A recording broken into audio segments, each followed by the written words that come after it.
Welcome to Contractor Cuts, where we cover the good, the bad, and the ugly of growing a successful contracting company.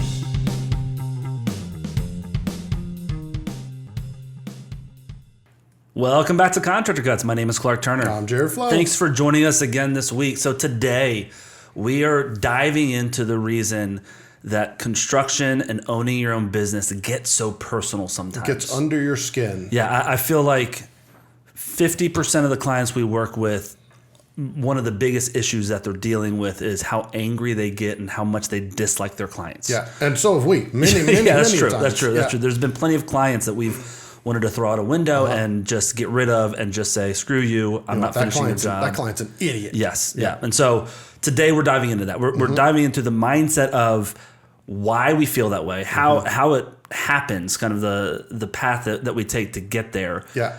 What we need to do about it, what we're doing wrong, and how are we going to fix it, what are we going to do about it, and kind of situational, this is how you should be acting differently, this is kind of how you should be deflecting and changing, and if you do these things, that's going to really, really set aside majority of your issues. You're still going to have the issues with the client who's crazy, but we're going to stop creating the crazy clients, and so we're dealing with a lot less of them. It's also like we're going to set yourself up to not antagonize and make it even worse. Yeah, right? Exactly. So, Jared, why do you think that people, that contractors specifically, or anyone really in the construction industry, gets so angry? Why are we so angry often with clients? Yeah. Well, and I think the basis of it is personal versus business. Yeah. Right. And creating a good example, I'll just take something that, as we were talking about this and kind of processing something that you said, if I am selling milk, going back to something that we use using the grocery store metaphor, if I'm selling milk and somebody comes in and says, I don't like your milk, right? If the perspective that I've got is this is personal for me, that my ego is involved, and you saying that you don't like my milk means that you don't like the efforts that I've put into it, you don't like me, you don't like the business, you don't like the store, you don't like, and it becomes this personal hit against me, I am going to naturally try to fight. Yeah. Right? Because it's painful, it's rejected, it feels like you're being rejected personally. Yeah. Right? If you are operating it as a business and somebody comes in and says, hey, I don't like your milk, I'm like, I'm so sorry. Is there something I can do to help solve that issue for you? Yeah. Like, no, I just don't like your milk. Oh, this seems like they're being a little bit unreasonable, but okay, cool. There's a store right down the street that has different milk if you'd like to go there. Yeah. Right? The difference, I think it's such a great example, because the difference is if I'm running a business and I'm selling milk and someone says, hey, I don't like your milk, I say, okay. All right, what? And I'm going to be inquisitive because I want to understand, right? I want to know, hey, what? Tell me more. Like, was it sour, or just doesn't taste right, or I have to walk all the way to the back of your store to get the milk. Oh, okay, interesting. What if it was in a different location? And so I'm going to be curious. I want to know. I don't take that personally. I'm like, okay, something needs to be fixed here. No problem. There's something wrong, obviously, in your opinion, and I'm going to hear it. But at the end of the day, I'm going to take it and say, you know what? I don't mind people walking to the back of the store, so I'm fine leaving it there. Right. It is what it is. Sorry, customer. Maybe we're not the best fit for you. Yep. The problem is, in construction, we own the cow. We milked the cow ourselves. We refrigerated it. We pasteurized the milk. We brought it and we bottled it and we set it down. And then someone says, I don't like your milk.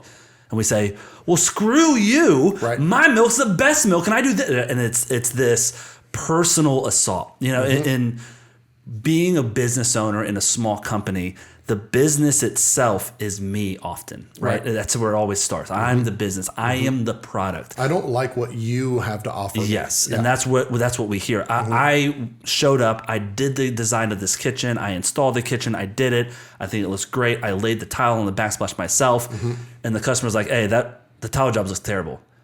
My immediate reaction is, screw you, I did that, you can't say that about me. Or even if it was my tile guy, screw you, this is my work of art, this is what I do. You don't know what you're talking about. I'm the contractor, right? And so it's this insecurity, right? If we get down to the base of it, like, you can't tell me who I am, I know who I am, and you can't say that and it's this escalating anger that boils up from an insecurity inside. Well, and also I think by nature of probably contractor baggage, right? I've had bad scenarios, bad jobs, bad clients in the past. You've realized that the ones that have gone well felt like we were friends. Yeah. Right? Me and the clients were friends. And because of that, you might start trying to lead, you know what, I'm going to develop this relationship, a friendship where we enjoy, we're jovial, we're fun, blah, blah, blah, blah. And it crosses the boundary of business and personal to this is a friendship, where if you're viewing it through that lens, a friend wouldn't come back and say certain things, wouldn't come back and critique you on things. The difference is, and here's one point I want to make about that is like, going a different direction where you're not trying to be friends with them doesn't mean you have to be disingenuous and be cold towards them. Correct. But you have to understand that they're paying for you. They're buying you. Yeah. So there is a sense of ownership on both sides of I'm paying for this so I get what I want. And sometimes I've got to say something that may be uncomfortable to somebody because I bought something, I had an expectation, and they didn't deliver. Yeah, I think what you're saying is exactly right. A lot of guys enter business relationships the same way we enter friendships. Yep. And that's where some of the issues start happening, right? If you think about going and checking into a nice hotel, the person behind, hey, Mr. Turner, how are you doing? It's so great to see you. Welcome. We've got your room ready. Let me take your bags. They're not doing that because they're just like me. Right. That's what I'm paying them to do. They are hired to stand here and make me feel good about entering into their hotel. They don't care about me. Right. They do. They're going to hire people that care for their customers. But at the end of the day, if I can't pay, they're kicking me out. But if I'm going in and I'm engaging as if it's a friendship, it's actually more disingenuous because I'm not looking for a friend. Yeah. I'm not looking. Well, maybe you are. Maybe it could be true, but I'm not looking to add to my friend group. And Correct. if I am, this is not the forum for that. Yep. Right. After the job is done, go get a beer with them. Yeah. Right. Go watch a game with them. But during the job, it's just the same way with employees. There is a personal relationship that I care about the benefit. I care about what's going on with my employees. But at the end of the day, I have to back up and realize that this is an employee business relationship. Yeah. And sometimes there are some hard things to say. And if I leave it at just the friend zone, it's going to get, there's going to be too much emotion. There's going to be ego and pride in there, and it's just going to get volatile. Yeah. Well, there is an exchange of commodity in what we do. I am giving you a new HVAC system in my service of putting it in, installing it, making sure it works, and you're giving me cash. Right. And so there is a different level of expectation when someone is paying me for me to do something for them because they have to set the bar or I have to set the bar with them, right? We talk a lot about our client engagement agreement. That's where some of this conversation starts, because if I tell you what you should expect and what you should not expect for the money that I quoted you, that is then setting the bar of what you can complain about and you can't complain about. Right. If I say, hey, listen, before we get started, I just want you to know I work Monday through Friday, 9 to 5. Weekends are my family time. If you can, blah, blah, blah. Please respect my weekends. If there's an emergency, obviously call me. But if not, send me emails. Yeah. That whole conversation that we always tell contractors to have. If I say that ahead of time, you as a customer, understand, I got it. If I don't set that boundary, set what you're actually paying me for, and then in the middle of the job, you're calling me on Saturday, I'm like, stop calling me. And you're like, well, I'm paying you for this. I'm getting angry with you because you're pushing into my boundaries, though you don't even know my boundaries, right? And so there's all sorts of things, and that's just an example of the front end conversation, but that's the basis of the relationship is setting up what you can and cannot expect for that money. Right. And so when we miss that side of it, it becomes like this relationship, I showed up on time. I showed up on time 9 times, and then the 10th time I was 30 minutes late, and you're yelling at me for that? I wouldn't do it to my friend. Yeah, well, you're not my friend. Right. You're my contractor. Well, and what's interesting is a real life example of kind of the other side of this. My mom just did a major renovation on her house, and she has us. She has our company. And she also has another friend that's in the contracting industry. Known for 30 years. And she specifically chose somebody else. Yep. Because she knows that she can't separate business and personal. And if she needed to say, hey, I don't like that, I need this to be redone. She would not say that to me, and she would not say that to her friend because she understands that dynamic. Yep. Right? And so she chose somebody that she didn't want to have a personal relationship. She was cordial. I guarantee my mom made muffins for this person. I guarantee she did. There was a cordial relationship there, but it stayed business. Yeah.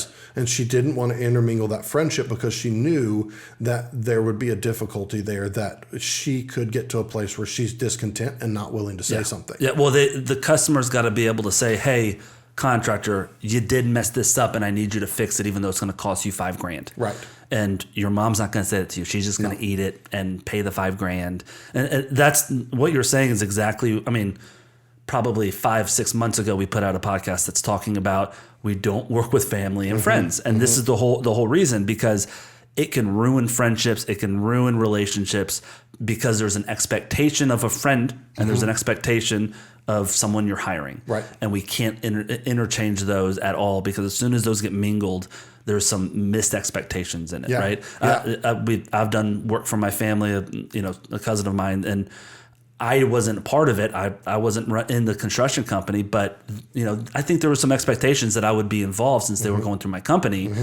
And I probably missed something. They probably had some expectations that weren't set, but there was some tension there because I wasn't standing on site making sure things were going. Micromanaging their job for them. That in and of itself, we've had a bunch of examples of that, of where we were like, we're not working with friends or family anymore because those are the relationships that set wrong expectations.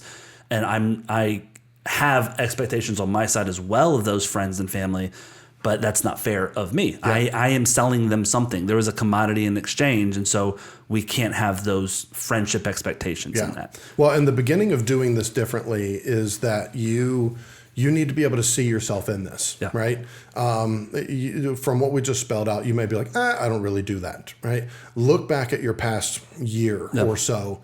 Where are the places where engagement with your client went bad? Or you had the thought or the statement, this client is an idiot. They just don't understand. They're unreasonable. Whatever. Look back at that. And now that you're far enough removed from it, look at it and be really, really honest. Look deeper, right? What is it that made that client feel that way? What was going on with them? Why did they react that way? Because it's very easy to kind of overlook that or overshadow that with the way that they're acting. And you don't really look at the why they're acting that way, and then look at how you responded. And was that response out of a protection of your ego, a protection of, I'm not going to let them treat me like this, I deserve better than this? Is it that type of thing?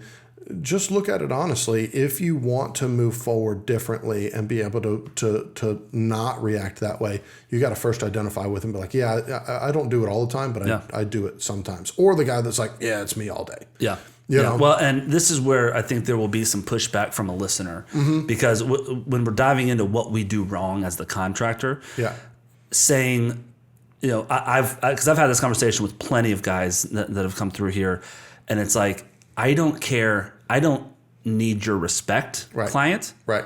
I'm going to give you respect no matter what, because I care more about the reputation of my company, making money and getting on to the next job than earning, trying to earn your respect. You will respect me. Your respect. And again, this is probably because I'm a little, I'm an 8 Enneagram. I'm a little bit more. You just hate people. That's black and white.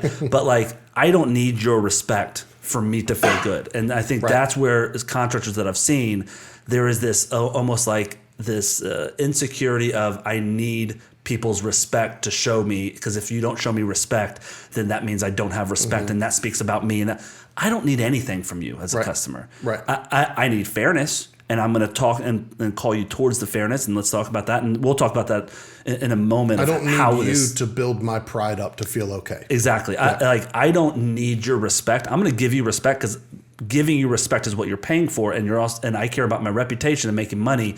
And just because you are not a sane person, I'm not going to let that ruin my company. I can't tell you how many times dealing with different coaching clients that a client led with disrespect, and respect was immediately pulled off the table.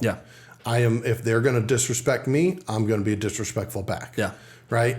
It's and it's sad, but That's like my 3-year-old does that. You Well, know? we had a project manager here a year or two ago that he was amazing with customers that he became friends with. If he liked them, they were getting the best service. We were getting 5-star reviews. He was making profit and making people happy. And because of that, there was a level of even exuded respect back of like, I'm going to over communicate. I'm going to make sure that they continue feeling this way. And I'm going to over communicate and would do an incredible job. His performance was based on their action, the customer's action. But as soon as the client said something negative or untrue or didn't even want to be friends with them, was more like, hey, can you get that done? Like, they were cold towards him. He would give it right back, right? And so he allowed the customer to control his emotions. He wasn't in control of his own emotions. He let other people control him. And so we were like, hey, but if you can act towards these people the way you act towards these people, you're going to absolutely kill it here. And his response is, well, they don't deserve it. Well, they're paying you, and I'm paying you to treat them well no matter what. They don't have to deserve it. They're buying an exchange of goods. Let's give them the goods, or we should not take the job on. You said you are out. You're on the job. We said yes to it. You got to give them respect. You got to treat them the same way. So that's something that when you're looking at what we're doing wrong is figuring out why I'm acting right.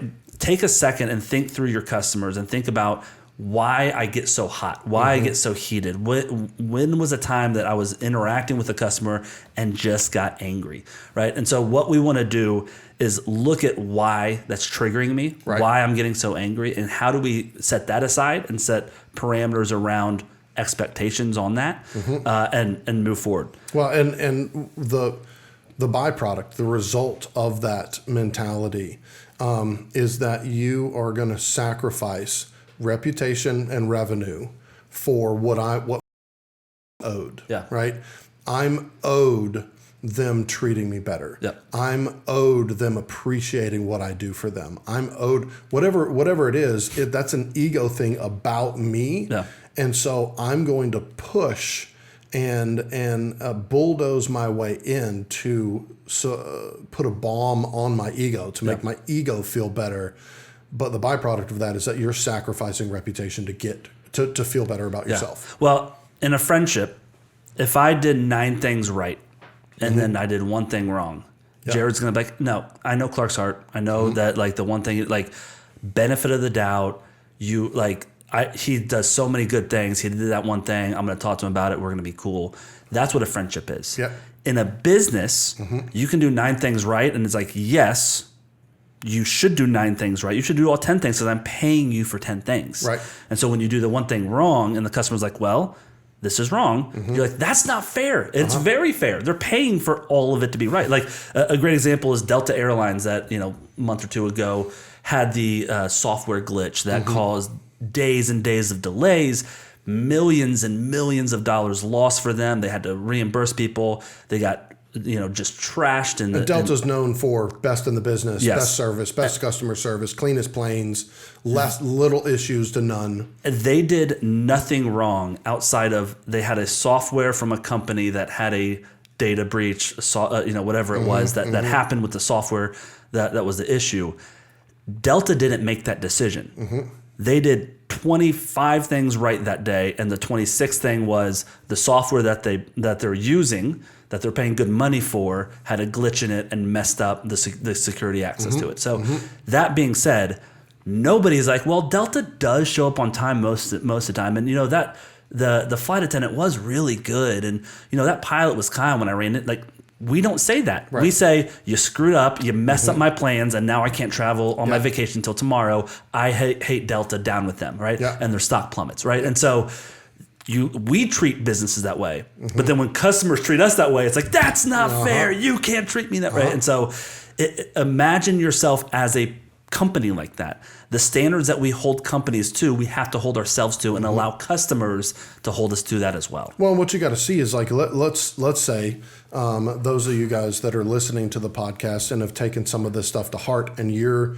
actually trying to execute the beginning part of the 10-step process, doing the desk estimate, all the stuff, and you do all that, you go down the road, the client's got a couple of different contractors, and they choose you because you've had a good process, but you're 10 to 15% higher than the other guy. Yep. Why did they choose to pay you more money than what they could have got it cheaper somewhere else? Because they believed by paying the extra money, they're getting a company that the 10 out of 10 is going to happen. Yep. They're paying for it. Yes. Right? And when it doesn't go that way, they have a right to be upset. Yeah. Right? Now, the way that they react. Well, and we're promising it. Correct. You go with me, I'll give you a good kitchen. Like, no one's like, hey, listen, 75% of the time, you're going to be happy with what you're paying for here. That's right. Yeah, like, That's we right. don't tell them that because we don't expect that. We set the expectations that we're going to do a great job. Right? Yeah. Sorry. But it's natural that in that mindset on the client side, I paid the extra money because I thought that was going to get me a better experience. When the experience goes wrong, I can't control how they respond. Yep. But I can control the way that I respond and the way that I engage with the client. And if I respond and engage with them, you can't treat me this way. Yep. I'm a better company than this. No, you're not. And it's this argumentative thing. Be better. Right. Yeah. But what I can do is I can learn to say, okay, you know what? I'm not going to lead with my ego. I am going to choose empathy, and I'm going to look at the client and I'm going to say, I'm not the moment that I say this client is just an idiot, they're dumb, they don't know what they're talking about. The moment that I'm thinking that, or that I've said that out loud internally to somebody in the company, is the moment that I need to hit a TO and say, hold on, why? Yeah, what's going on? Let me just be secure enough to apply empathy and go, what's going on with them? Why would they react so viscerally to something that seems like not a big deal? Yeah. Right? Yep. Investigate. Again, like you said, with the milk. Because it's not personal, they said, I don't like your milk. It's not personal. I have the calm spirit enough to say, dang, tell me about that. Yeah. Investigate it. Yeah. Well, right? I've had a guy tell me, I'm like, all you got to do is like, I'm so sorry. Tell me more about that. He's like, well, I'm not sorry. I'm not apologizing for something I'm not sorry for. And it's like, aren't you sorry at minimum that they're not having a good experience? Yeah, but that's their fault. But are you sorry that they're having, like, can you find any fault, even if it's 1% that you I need them to acknowledge that they're crazy. Yes. And I hate to say this is you as a contractor. I have the same conversation with my 6-year-old. Yep. Is there something you did wrong in this disagreement? Yeah, but they did. I understand they did stuff wrong. They're paying you. You're not paying them. Right. So all I need you to do is say sorry and claim up to the 1% that you did wrong. That's all I need. Hey, I'm so sorry that milk doesn't taste good. Can you give me more information about that? Like, I don't want that to be anyone's experience of this. That's not saying that I'm a big screw up. That's just saying, hey, I don't want anyone's experience of my company to be this way. Tell me more about that. Let me hear and try and see if there's something I can fix, or let me hear if you are unreasonable. Either way, I'm going to treat you the same way. I'm sorry for that. If you need your money back, that's fine. Hey, thanks for your feedback. Right. I might fix it. I might not, depending on if it's valid. That doesn't mean that saying I'm sorry, I lose and they win, right? That's not what our goal is as a company. Yeah. Well, one litmus test that I would say you could use to kind of see where you are on the scale of leading with your ego is Karen. We all know Karen. Goes on your Facebook, your Google reviews, whatever, and posts this review of negative, they did this, blah, blah, blah, blah. How are you going to respond? Yeah. What does your response look like to Karen when she is putting out a bunch of misinformation, not the facts, just her perspective, which is wrong? How are you going to respond to that? Right? If just looking at that, most people, honestly, are going to go in and be like, nope, that's not what happened. You did this, and you did this, and you did this, and blah, blah, blah. And it is led by the form of, I'm going to justify myself. Yep. I'm going to justify myself. myself, right? I'm going to justify myself that I didn't do this wrong. You were the crazy person, right? If that's the way that you're going to lead, you need to say, wait, hold on. Like what's my motivation here? Is it for me to not be put in a bad light and to justify myself? Or is it to, you know what, I'm going to put the company first. I'm going to put the reputation first and lead a different way, which is something that, moving kind of into the next section, kind of real life stuff. What do you do about this? For us, we learned that a lot of times the person who is involved in that, for us, the management of the GC company, something like that would come across, and the person who knows the most about it typically is the ones in front of it to respond, right? Because I can't respond. I don't know anything about the job, right? That person, their first email has got to go through some redacting. We do 2 to 3 people review every response, for sure. Because and that is just a safeguard that we put in that helps us say, okay, this you're poking a bear trying to make yourself feel better. That's not necessary. It does no good. Right. This is a justified thing to say, but at the end of the day, we want to say, dang, Mr. Client, I'm so sorry about that, and be investigative. Can we take this offline? Have a phone call. I'd love to see what I can do to make this right. You know, you're still achieving the same thing. You're engaging with the client. You're just not trying to make yourself look better in front of everybody else. If you want to take this to the next level, try it with your spouse. When you get in a fight, don't tell them all the reasons they're wrong, but find the thing that you did wrong, apologize about that, and ask what needs to be fixed. Right? And it changes everything in any relationship, especially in business. Let's dive into, with what you're saying is great. How do we continue to do this in real life, right? So now that we know this is the issue, this is what we're doing, how does the rubber meet the road? I've seen myself in this ego situation. How do I operate differently? And first and foremost, and again, I know Clark and Jared processes. Dead horse. We need to set up processes, procedures that can handle the worst clients. If I see a problem client, it's a challenge. I want to get a positive 5-star review from that person who's crazy. Right. And so that's probably a little weird part of me, but for me, I'm like, I'm gonna get a review from that person, right? And I'm gonna show that our company can make that person happy. Right. That being said, we set up the processes and procedures. We do the front end stuff. There's a bunch of stuff with all that we have laid out in our processes to ensure that we have our butts covered, that we can argue anything without it being an argument because it's proof. And like, didn't we talk about this? And we've set up all of our processes to where when something goes wrong, I don't find out about it in 3 months when a mountain is formed out of the molehill. I can deal with it today. Well, and we also, one of the specific ones, and I know that everybody listening can't do this because of the size of your company, but one of the specific things that we had in place is a tiered level of engagement. That we've got the project manager, we've got the division lead, the head of department, head of division, and then we've got the owner of the company.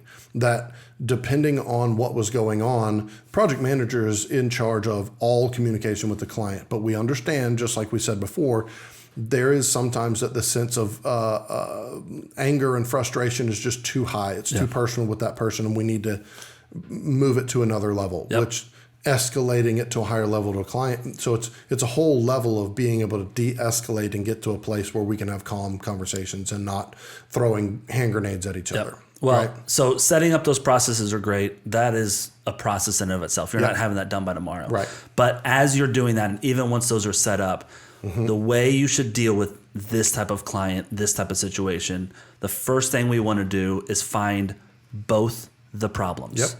There's not just one problem. There's 2 problems. And everyone's like, well, no, the issue is I told the customer we'd be there at 9, and by 11 no one was there, and they called up angry. The problem is we showed up late. Correct. That's the first problem. There's a job site logistical issue. That's the first problem. The second problem in that scenario is that the customer doesn't trust your word. Right? They didn't show up, but the biggest problem is I don't trust that they're going to show up tomorrow. Clark told me one thing, and that didn't happen. Next thing he tells me is probably not going to happen either. So there's 2 problems. We got to talk about one and talk about the other one. So in doing that, I'm going to state facts, right? The first thing I'm going to say, hey, help me understand. I thought I told you 11. No, you told me 9. Okay, understandable. Next thing, I'm going to own any flaws, right? I'm going to go in and say, hey, I thought we were going to be there at 9. I didn't realize the guys had to go by Home Depot and buy some materials for this job. That's a miscommunication on my part, right? And then the hardest part is you got to over deliver. I now, even if that customer doesn't deserve it, even if she's absolutely crazy, because I did tell her at 11. I remember telling her on site yesterday it was going to be 11, and now she's mad that we weren't there at 9. Even if that's the case, I'm going to find the facts. Hey, I thought I told you that. We're going to agree to disagree, so I'm just going to own that, right? I'm going to own it. Any flaw that might be there. Maybe I didn't say it to her. Maybe I said to her husband. Maybe I could be wrong. Maybe. Either way, I'm going to own the flaws. I'm going to own that went wrong, and then I'm going to over deliver. Hey, tomorrow morning, crew, when you're headed there, can you text me and let me know that you're headed there? I'm going to call her and let her know that we're going to be there at 8:58 or 9:02, whenever it is. I'm going to over deliver on the next 5 promises or next 5 things I say to earn that trust back and show her that it's not me, that that's not who I am, that's not the product that we're delivering. You do those things. Find the facts, own any flaw, and then over deliver. That is where we need to be at to recover from any sort of these issues. Not get angry. They don't deserve for me to act that way. Absolutely they don't. You're right. Except that they're paying you money to be on time and you weren't on time. That is the difference between a business relationship and a personal relationship. So that is great, Clark. Find the 2 issues. Speak to both those issues. I'm going to speak to not being here on time, and I'm going to speak to why you can trust me. Right. I'm going to speak to both issues anytime there's one. I have some other issues, though, right? There's some other problems with what you're saying. There are some specific situations that what you're saying doesn't work for. So we're going to close out this podcast walking through kind of 3 different issues that happen when clients are mad. Yeah.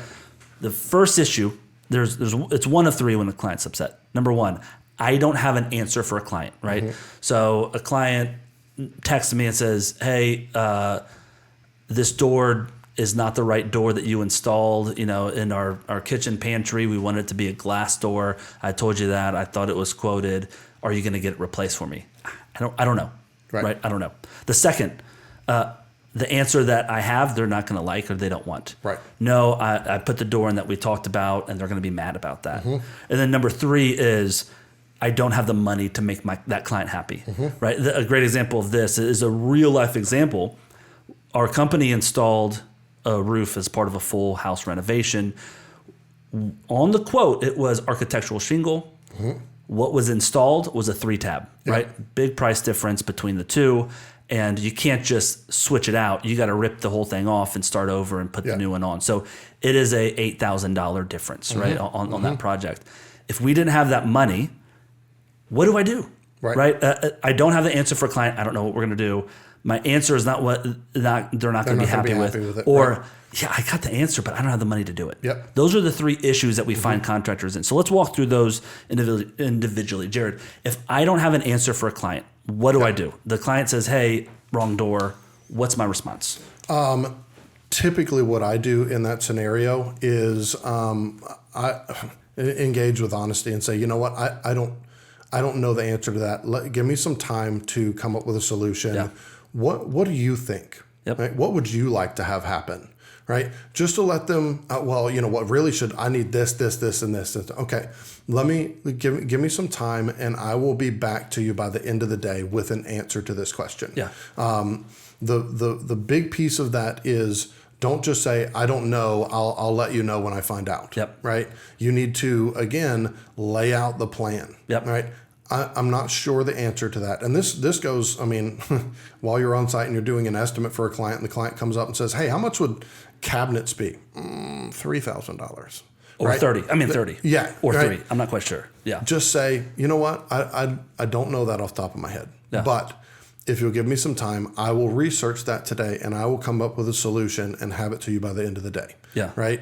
That goes along with our close the loop theory. That goes along with I'm not going to just babble off some shenanigans to them, but it also lets them know what you're saying to me matters, and I want to give it enough attention. So give me some time, and I'll want get back to 3 you. things too. I want fact finding. I want to be an investigator. Okay, tell me more. Let me go look at the estimate. Let me understand this. I'm in my fact-finding mode right now, not in an answer mode. I don't have an answer for you. I'm looking for it, and I'm going to hunt it down. And then number 3, either the customer feels that I don't care, or the customer's like, oh, he's on top of this. Right. And so I'm communicating, all right, what I'm going to do, let me go look at what we had on the quote. I don't remember exactly. I'm going to go check our order. I'm going to go check this. And can you give me till 5 today to hunt this down and figure out the answer for you? We'll make sure it's right. We'll make sure that it's right. That doesn't mean I'm going to replace it for free. Yep. It means I'm going to make sure it's right, which means that what's right might be that this is the door that we ordered, that you signed off on, that you wanted. Yeah. That's what it is. And a lot of times in that situation, when I've been in that situation, just leading with customer service, right? Quote unquote, air quotes, customer service, and just saying, yeah, no problem. I'll get that taken care of for you. Without the data and information, you may be in the situation of the third one we talked about. Yep. I don't have the money to do what they're at. And I said I'd do it. Now I'm like, no, I'm not doing that for her. Why'd I commit to do that? Yeah. There's been plenty of times that I've gone back and looked at, okay, how much money did we spend? Where are we at on this thing? You know what? I'm going to break even on that thing, but I can do it for them and make them happy. Yep. I'll move forward and do it. Right. Yep. Or I've made money in different spots in the business, and so I can appease the client with this, and I'm willing to eat that because it is my error. Yep. Right. But there are also plenty of times that I went back and I'm like, I mean, I'm going to have to come out a straight profit from the company, and figure it out. Which I've come to you before and said, hey, Clark, error on our side. It was a miscommunication. Somehow our guys went and painted the whole inside of this house the wrong freaking color. Yeah. And I got to go back and repaint it. Yeah. Right. And it's not justifiable that the client should have to pay for that. They did nothing wrong. It is a complete error on our side. It's going to cost me more profit than I'm making on the job to do it. Can I execute this? Right. Yeah. And there's a choice that we make sometimes where it's like, okay, we've got enough working capital right now that we'll pay the money. Yeah. See if you can call in some favors with the crew. Can you call your Sherwin-Williams guy and get it cheaper? Whatever. Right. But take the time to pause and tell your client what you're executing the plan. Okay, what you're saying to me is valuable. I want to make sure that I make an educated decision on this for you and us. Can you give me till 5 o'clock and I will be back with you with a plan? First thing, fact finding, investigating, setting a timetable of what I'm going to do about it so you can rest easy. Next, what if I don't have the right answer? What if I have the answer that they do not want, right? And so that one is a great example of that would be we worked with a company. They installed this metal framework on this thing and it started rusting, right? And the customer didn't call them for about 18 months, and the rust got worse and worse and worse to where now the structure has to be replaced as opposed to being able to sand it down, refinish it, whatever it is. And so the answer that the customer is looking for is we're going to come out and replace it. The answer that we needed to give them was, if you would have let us know it was under warranty, and if you would have let us know immediately, we could have fixed that. Yeah. But because you didn't, more damage has been caused, and that fix that we would have done can't happen now, right? So the customer is going to be angry. So what I'm going to do, that's a little more cut and dry. There's other things. A better example, let's go back to the door. With the door, maybe I didn't specify what type of door. Maybe no one put that there. I just got a door and got it. They're not going to like the answer because they didn't pay for a nicer door. This is what I quoted. They're not going to be happy. They want the door that they thought they were getting. Right. And so with that, I'm doing the first round of stuff, investigating, fact-finding. The next level, though, when I know they're not going to be happy, is now I'm being a lawyer. I'm building a case, but I'm also not a case of all the reasons that they need to go to jail. Right. My case is, well, this is what led us to this decision. I would have done X, but on the quote it said Y. This should have happened, but it didn't because you said this. Whatever it is, I'm going to find the truth and not just roll over and do it for free, but say, hey, unfortunately, and my tone, and this is where guys get it wrong a lot, is I need to show I'm not going to do that for you. Right. And they get big and they get louder and they get more aggressive because like, I can't replace that door. That wasn't on our quote. I wasn't supposed to, blah, blah, blah. And instead it is an advocacy. It is, Jared, man, I hate this, but look at the quote. Look what I quoted you $125 for a hollow core door. Right. I can't do a glass door for that price point. Like that's why this is the door that I quoted. Now, if you want the glass door, we can do that. You got to pay for the difference. Right. I'm going to cut you a deal on the labor. I'm going to split the labor with you, which means I'm just not going to make profit on it. Right. And so you can go through it and have a solution and just be disappointed with the client. Right. It's Jared, I'm so, man, it's stinks. I remember you saying that, but we never put it on the quote. If you want that, I've put some numbers together. That glass door is actually $350. So we'd have to buy that. And then we've got to have a guy install it. But I'm going to cover most of that and maybe $200 extra bucks. So I need $550 if you want that door switched out. Right. I'm so sorry, but that would have made it on the original quote if that's what I thought you wanted. Right. And so they might not be happy with that answer, but I can justify it by showing them through my processes and procedures, I had tracked what we said. I have email in the software that's all sucked in so I can see when they approve stuff. I can see the estimate and the writing. Yeah. So all of that, I'm building that case, but I'm coming not as a prosecutor, but as an advocate. Like, man, this stinks, Jared. This stinks for us as a unit that you didn't get the door that you want. Yeah. Well, and most of the time in that situation, client comes to you with some kind of accusation of fault. Yep. Right. The natural instinct is to go back and develop as much ammunition, proof, and truth of like, no, I'm right, you're wrong. Yeah. Right. And the byproduct of that, if that's the only focus that I've got, the byproduct of that is that you will both be standing on islands separate from each other, stomping your feet. Yeah. Right. With no resolution that is going to at least be a compromise in the middle. Yeah. Right. It's like, no, I'm not paying for this because blah, blah, blah, blah. You did this and you did this and you did this.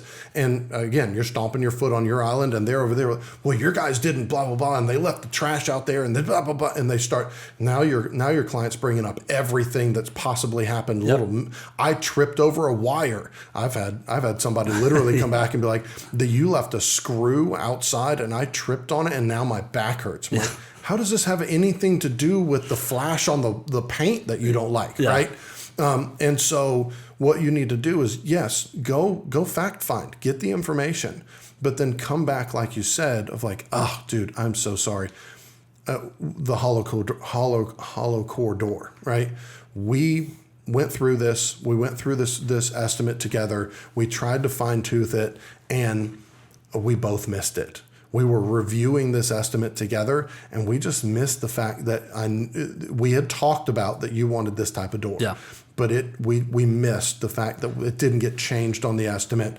So what you've paid for is this door, but what you wanted is that one. Yeah. I can't just give you this other thing, but can we come up with a compromise in the middle? I messed up. You missed it. We both missed it. How about this? You pay for the door, and I'll pay for the labor. Yeah, right? It's what you just said of the who's right, I'm right or you're right, who's going to win, who's going to lose in this. If we change it around and just change your rhetoric, the way you say something matters. And so all we have to do is, instead of saying, I'm going to prove why I'm right and you're wrong, is my goal is to prove why you're right. Oh, no, you're not. Dang it. It's I'm on your team trying to prove why we owe you that free door. Now, in reality, I'm not. I want to make sure I don't pay for it. But I'm saying the exact same thing from a different perspective. And so it's not lying. It's not false. It's I really want the best for my customer, and I'm going to represent them. I'm their lawyer, and I'm going to say, hey, look, I'm looking at the facts of this case, bud. It looks like that contracting company doesn't have to pay for that. If you're both on your islands lobbing grenades at each other, you're not winning. Nothing's going to win. Yeah. But if you go over to their island and start tossing grenades the other direction, we got to get them. But the grenades keep coming back and hitting on your island. Wait a minute. Wait a minute. So next time you are in a disagreement and you've got to tell a client something they don't want, just try that. Take a second and look back and say, okay, how do I advocate like this, like I was them, like I'm that person's husband, right? How I'm like, oh man, bad news. Look, I'm looking at the paperwork. They got us, right? Come from that perspective. Now, not even, well, we both missed it even. Like you can go that route if it's not an emotionally high one, but even like, oh, look right here. It says it. Dang it. Okay, so that's why we ordered that door. That makes sense. I do remember you saying that, but it didn't make it on this quote. Oh, man, okay. So what we can do to fix this is X, Y, right? And so I'm disappointed. I'm mad that my company doesn't have to pay for it. Right. It's that tone, even though it's not. I don't want to pay for it, but I want you to have a good experience, right? And so switching that up changes the tone of the conversation and their warmness towards you or their anger towards you. It's going to curb a lot of that. Oh yeah. The next one. Yes. The last one that we're going to talk about. This is the place where, and the reason why the contracting business has such a bad reputation. Yeah. It's this spot. It is the mismanagement of money that gets you to the place where something is justified. You should get it done. Yeah. I don't have the money for it. I have misspent the money. I've mismanaged the money. And this also converts into it is personal. Yeah. Right? Yeah. Because you're going to be harmed, client, because I made a mistake. Yeah. And on the other side, if I come out of pocket to pay for that thing, I can't put food on my family's table. Yeah. I don't have any more money. Right? So like it converts this thing into a personal situation and is why contractors do a couple different things. Yeah. One, ghost.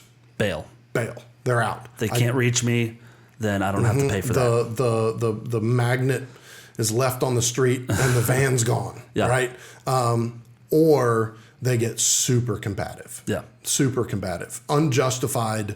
They're like, I'm not paying for this. This is impossible. Blah blah blah. And it's a very, very volatile situation. There are 1,000 different factors that we can't give advice on this specific one because every situation is different. Yeah. But in general, if this happens, let's go back to, I think the 3-tab versus architectural shingle is a great example. Yeah. They chose they're paying for a more expensive one. I put a cheaper one on. It's already installed. It's going to cost me $8,000. I don't got $8,000 to replace that, right? And so in that situation, this would be my advice in that specific situation. Yeah. First off, hopefully we're doing more than just a roof. And I'm going to go through and find all the free stuff I did. I'm not asking them to pay for that, but it is more ammunition for me to show I have lost money on these things trying to do the right thing, right? So I'm going to go and be like, okay, there's about $3,000 worth of stuff that I could have sent change orders for that I didn't. Now, again, that takes paperwork, that takes logs, that takes knowing what we did and what we didn't do, what I approved the guys. But if I can gather that information, that's the first bit of ammo that I'm putting in the gun. Yeah. Next, I'm going to go to the customer and I'm going to have the heart-to-heart because they have to find out at some point. And so what I would say is, hey, I understand you want architectural. We put a 3-tab on. It's going to cost me $8,000. I have some clients that haven't paid me. I'm in between a couple of jobs where I'm waiting for a deposit from another one that they owe me money. I've got some unpaid invoices. And as soon as I get those, I can do this. But right now, I literally don't have it. So I've got some solutions, right? And that's actually the second part. The first part is, so we've done all this stuff for free. I'm not going to charge you. That's $3,000 worth of work. But here's my big issue is I know we've, again, there's so many factors I can't do it. Yeah. So like if you're doing a full renovation, it's, hey, we've got $20,000 left on this renovation that I haven't invoiced you for. I got about $5,000 left in profit on that. So what I'm going to do is, if you want the shingles changed out right now, can you go ahead and pay me $5,000 up front right now so I can get that done? And the rest of this job I'm going to do at cost. Right. But you're just prepaying for some of the stuff I'm about to do. Yep. Now, if you don't have that, it's a different situation. But it's having that conversation, being honest, like, hey, right now, some people owe me money. Some jobs haven't started. I'm in between right now on dollars. Yeah. I don't want you to get scared. We're here. We're going to keep doing it. But it's a couple weeks valley that I don't have the cash to get that changed out right now. Yeah. If you want to work it out this way, you can. There's so many factors. It's hard to say. But all the way down to we're done with the job. They want that switched out. And it's like, I don't have it. I will have it. You got to be patient with me. If you want to go ahead and get it done, go ahead and get it done. And I'm going to work out a payment plan where I give you $500 a month for the next 16 months, right? Yeah. Whatever it takes to get this done, I'm I'm going to stand behind it. Well, and I think going along with the theme of what we've said before, in this situation, perfectly honest, it can go south to where legal is involved. Yeah. Right? It can. Yep. But if you're leading with, you've taken the time to do all the investigating, right? Get your notes, get your estimate, what's paid for, what's not paid for, all the stuff. That leading to you being able to go to the client and say, hey, here's the facts. Here's where we're at. Whether you've got change orders that are due to you or not, right? Whether maybe you do, maybe you don't, but you're going to them and putting the facts out there of like, look, I just want to have a heart-to-heart with you. I want to have, this is where a lot of times in our company that we've said, hey, we're in really, really different places. And if we don't come together with a solution, this is going to go even worse than it is right now, right? So we call a timeout. Nobody's doing any work.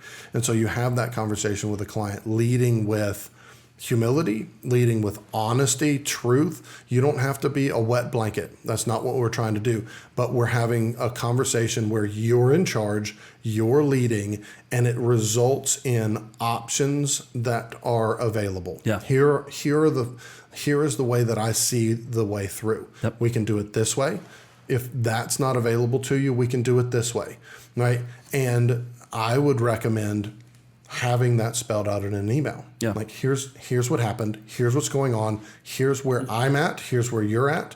Here's the solution that I think best resolves this situation. If you're not okay with that, or if that's not available, then I think we could possibly do this. I would also involve a lawyer if I think it's going to go legal. Yeah. If I can't pay and they're just out 10 grand. Yeah. I'm going to send that resolution to a lawyer first, and it's going to cost me money. Yeah. But I'd rather spend $200 on a lawyer reviewing paperwork to make sure I'm not setting myself up to be liable, but still trying to solve the problem. But I think, most people know, what, I think that I can, the solution that I've come up with is enough grace on my side and enough on their side that I think that we should be able to resolve this, right? Then there's the other ones where it's like, I don't care who you are. Nobody's going to be happy with whatever solution I can come up with. Yeah. This is going, you're going to know whether this is likely to go negative or not, right? So you hope not to get there, right? And over decades of doing this, I think a small percentage of time that we've gotten to a spot where it's like client was just unreasonable, got to a place, we gave them solutions and they were like, nope, I'm going legal. Very, very minimal amount of times, but you're in the business long enough, stuff like that's going to happen. That's right. So if you want more of this, I know this has been a long podcast, but we would love to chat with you. If you struggle with any of this stuff, if you need more information about this, if you're in a situation right now that you want a piece of advice, call us up, hit us up, go to the website. You can talk to Jared or me through our website. Go to the Contact Us. Let us know what's going on. We'd love to chat with you. We love doing that. It's fun for us. Hop on a 15-minute Zoom. Let's talk through an issue. No problem. We're here for the long term of your company. So we'd love to hear from you. Thanks so much for listening this week, and we'll talk to you next week. See ya. Bye.